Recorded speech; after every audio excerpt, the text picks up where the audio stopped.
Can I tell you a funny story about Yeah, betting? you started to tell me this, but I'm curious to hear about it because, well, you just tell your Yeah. story. Okay. So went and visited my son last weekend, who's now a married man with a dog in Memphis. Cool. And Memphis has it's USL soccer team, and there's different levels. So this is like the second tier of the league. So this is, if you're thinking like the top league in the United States is MLS. This is like 3 rungs down below that. So it's like AA baseball. It's like AA baseball. Yeah. They play in a minor league baseball field. Yeah. And they have to cover up the dirt, all that kind of stuff.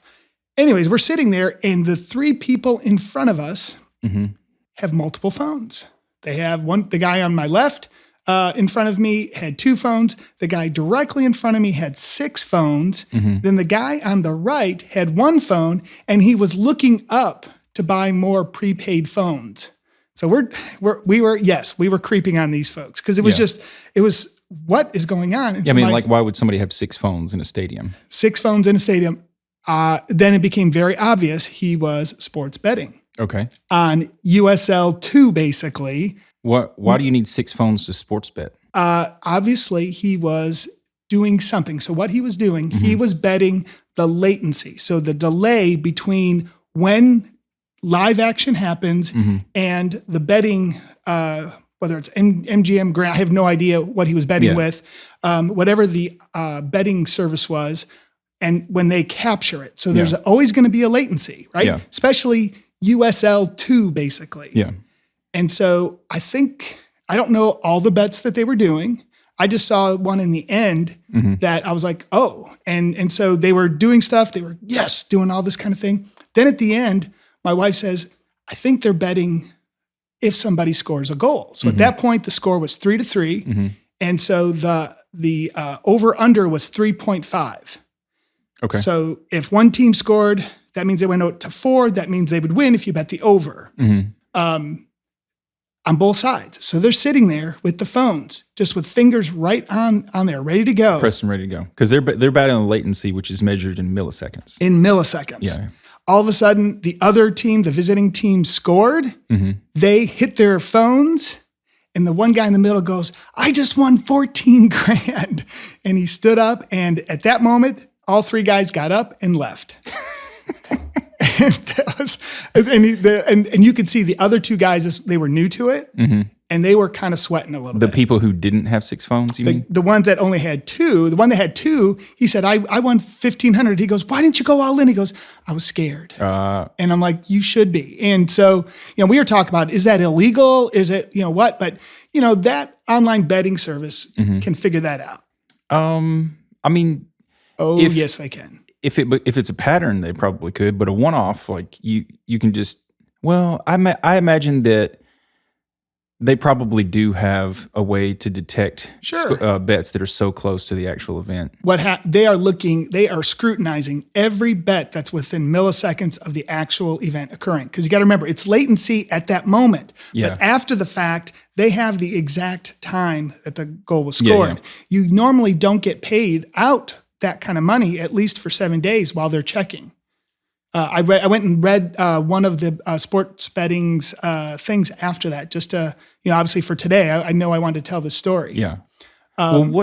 So then how do you, like, why did he have 6 phones doing that and showing his 2 buddies doing that if it doesn't pay off consistently? Well, obviously they think they're going to get away with it.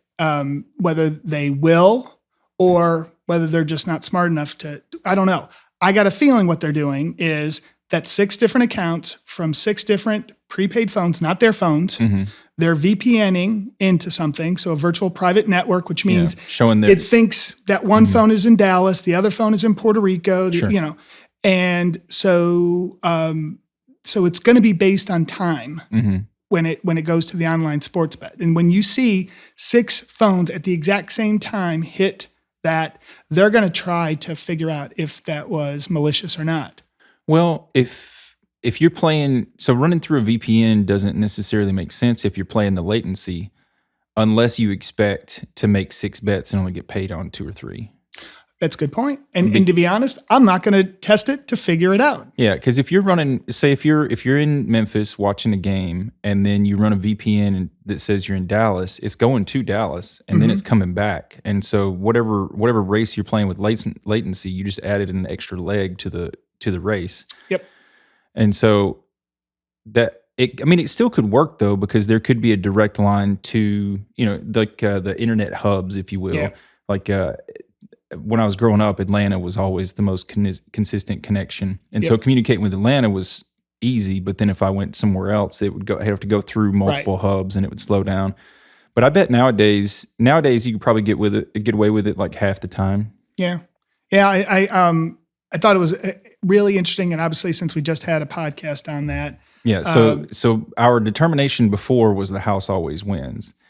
Under the rules that they set. And so these folks were not playing by the rules set. They were more like walking through a loophole. Yep.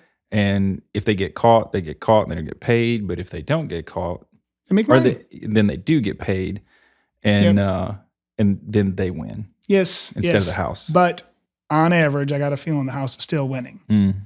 And they will catch folks. Now, I don't think I don't know how that works. I think what basically the enforcement is, they have signed an end user license agreement, right? Yeah. And in there, if you are betting latency of some sort, I got a feeling it's in that license agreement. Therefore, they can negate your winnings. That's what I'm assuming is going to be the big deal for something like that. So you want to know something funny? What's funny? If you have a 5G connection, then you're always going to win the race. And so I don't know if the Redbird Stadium. So you guys were watching the game at the Redbird Stadium in Memphis. We were there. We were live. Yes. And so some carriers are outfitting stadiums and with 5G because it's very localized, meaning that the signal can't go far. So they'll put antennas all around the stadium, and all of the cell phone traffic is run through those 5G antennas. The ping or the latency on a 5G connection is between 3 and 10 milliseconds.